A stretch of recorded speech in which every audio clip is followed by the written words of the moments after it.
দেখো বন্ধুরা, আমাদের ঘর বাড়ির কি অবস্থা দেখো। এই যে ঘরের ভেতর ঢুকে এই যে জল, এত বৃষ্টি হয়েছে আর বলার কথা নয় কিছু। এত কষ্ট করে থাকতে হচ্ছে এই বৃষ্টিতে, দেখছো। আরও জল ছিল, এখন বৃষ্টিটা পরে বন্ধ হয়েছে বলে জলটা কমেছে। আর এই যে গ্যাসটা উঁচুতে আছে বলে গ্যাসটা ডোবেনি, তাছাড়া সব কিছুই এই যে ভেসে ভেসে ডুবে গেছে। দেখো এত কষ্ট করে থাকি, তোমরা একটু সাপোর্ট করো যাতে এত কষ্ট করে না থাকতে হয়।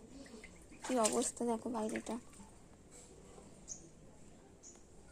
তো তোমরা আমাকে অনেক অনেক সাপোর্ট করো।